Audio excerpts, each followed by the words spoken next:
Here's a brief history of why we don't know that much about government. So, we used to learn a lot. If you haven't watched that whole video, I need you to go watch it. I reposted it yesterday because that explains a lot of the stuff that we got going on in our country today. Why are we more polarized than we've ever been? Why do we not know how to engage with other people with differing viewpoints?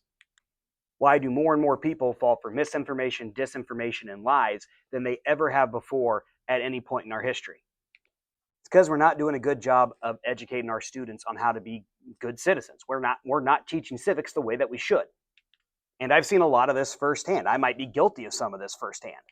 I do spend a lot of time, and spent a lot of time when I was a junior high teacher, on the foundation of the United States. And I wasn't really supposed to spend that much time on it, but I did because it was important. We talked a lot about the Declaration of Independence. We talked a lot about the Constitution. We talked a lot about the Federalist Papers. We talked a lot about the first acts of the first Congress and how it created the government that we have today and the continuity of that government up into today.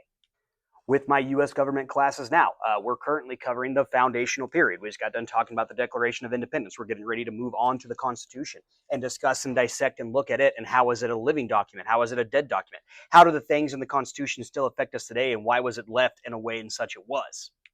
All of these are very important conversations to have for our students to better understand how their government works. But that is not enough.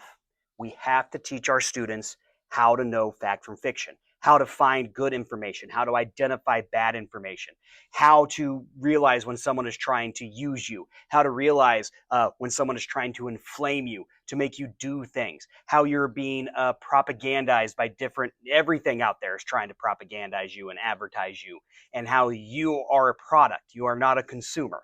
We need to do a better job of educating our students of these things to improve the way that we live in this country.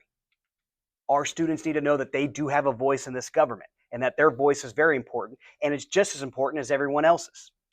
We need to make sure that we're encouraging our students to find good voices to listen to find voices that aren't trying to tear down, voices that aren't trying to divide, voices that aren't trying to distract, voices that are trying to inform, and voices that are trying to educate. The main source for where our students get information shouldn't be a podcast, shouldn't be a TikTok, shouldn't be on a Instagram reel or a tweet. It should be coming from reputable sources. So we got to do a better job of helping our kids find those, and just watch how much our government and the temper of everybody would improve once we all learn how to be good citizens and once we do more civics work. Have a great day, everybody. Peace.